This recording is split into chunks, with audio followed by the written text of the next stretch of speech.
as I travel around the world, as I'm demonstrating that Canada is a place where big things are happening, yes, we talk about the great critical minerals and natural resources that Canada has. It's a huge part of it. I was just in Saskatoon yesterday talking about the fact that Canada is a source of critical minerals and rare earth elements that the world needs. The world needs for everything from the automotive industry to the aerospace to healthcare to clean tech and all the advances the world is relying on in the coming years. Canada has them, but not just that Canada has them, because there's lots of places around the world that have them.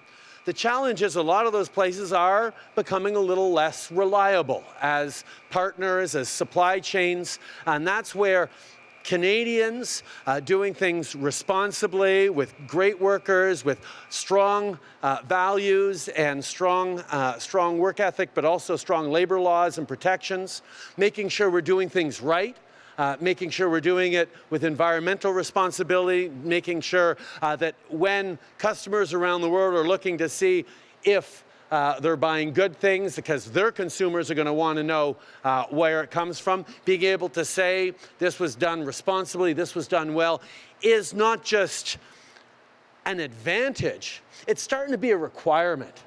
More and more companies around the world are asking, so how was this made? Was it union made? Was it made with good labor quality? Was it made with good thoughts to protecting the natural environment? And Canada is incredibly well positioned from that right across the value chain. So whether it was in critical minerals and rare earth elements that I was talking about yesterday, or right here where the workers here at Stellantis, the workers in Windsor, are that competitive edge. Everywhere around the world, they're wanting to build top quality things, top quality products like this Pacifica. But the pitch that I get to make in the quality that Canadians bring to the jobs you do, the education, the ambition, the hard work, the generations of building things well in Canada, is a huge part of why the world is looking to Canada. Because as we see the demand for electric vehicles skyrocket, the demand for clean technology, the demand for more and more future-oriented products and services and things, people are looking more and more to where those things are going to be done and built right. And that's the advantage that Canada has. Yes, we've got great natural resources. Yes, we got trade deals with 2/3 of the global economy. We're the only G7 country with a free trade deal with every other G7 country. But at the same time, our greatest advantage is all the youth. So that's why I wanted to start off by thanking you, because I wouldn't be here if it wasn't recognized across the industry and around the world that this is a place and you are people worth investing in. Because let's be honest, the world is changing, and it's a little bit destabilizing. We see massive shifts going on, leaving aside even the invasion of Ukraine by Russia and the challenges that's putting on the global energy and food situation. Leaving aside the challenges of the pandemic, it's has disrupted supply chains and left us with both higher inflation and higher interest rates. There's a lot of things to be anxious about. But at the same time, those of us here in Canada have a lot to be optimistic about as well. Because our capacity to get through these tough times, well, we've demonstrated it. Years over the past decades.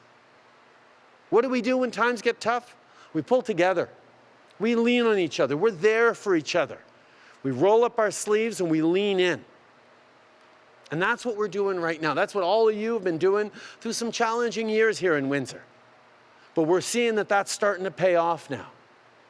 As we see that the world is shifting towards more reliable partners, towards more responsible partners, Canada is at the front of the line. And that's what we're going to continue to work hard to do. And it's obviously something we're feeling in the automotive sector. The kinds of investments we're seeing in the critical minerals, battery supply chain, EV supply chain. And tomorrow I'm going to be up in Shawinigan talking about hydrogen investments and talking about charging stations we're building. We're seeing the whole meal deal here in Canada. We go from A to ZEV in Canada, and that capacity to do that is something that we've been working on together over these past years. So being able to be here today to highlight that for all Canadians, to show that there are good jobs, good middle-class jobs in the years and decades to come that people are going to be able to access in the energy sector, in the natural resources sector, but also in our cities, in our services, and those good blue-collar jobs that'll be there as Canada demonstrates that we're able to step up and deliver more and more of what the world needs. So yeah, there's reasons to be anxious about all the changes going on around us in the world. There's also so many reasons to be optimistic about our capacity to do what Canadians have always done. Step up and meet the moment and build a better future, not just for ourselves, for our kids, for our communities, for our country, and yeah, even for the world. Notre capacité en tant que Canadiens de répondre aux moments dans lesquels on est en train de vivre, d'être à la hauteur des défis et de démontrer comment on va bâtir un monde meilleur, en commençant par nos communautés ici, nos travailleurs ici. C'est ce que tous les pays au monde voudraient voir, mais ce qu'on est en train de démontrer comme étant possible ici au Canada. Vous savez, je reviens la semaine passée d'un voyage au Mexique où on a parlé de l'ALENA. J'ai parlé avec le président Biden, j'ai parlé avec le président López Obrador du Mexique.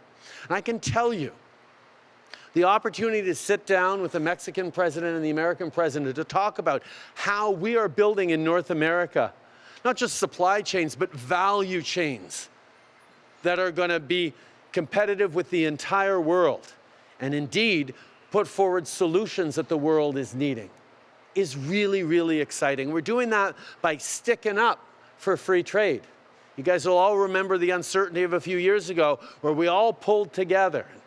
Members from labor, members from business, we all pulled together with governments to make the case to protect NAFTA and strengthen it, and we were able to do that. And now we're going to continue to do that work as we protected the North American EV supply chain, which, of course, was a challenge just last year. And we stood up for steel, we stood up for aluminum. We're going to continue standing up for workers every step of the way. So like I say, I know families are going through tough times right now. I know it's not always easy. But I also know that you know, that Canadians know there's a lot of reasons to be confident about the coming years, to continue being true to who we are, open, optimistic, hardworking, and excited about the challenges and the opportunities that the years ahead are going to bring us. And every step of the way, we'll do what we always do. Be there for each other, lean on each other, support each other, and show the world how it's done. And I'm so pleased today to be here to do it with all of you at Stellantis. Merci beaucoup, mes amis. Thank you so much.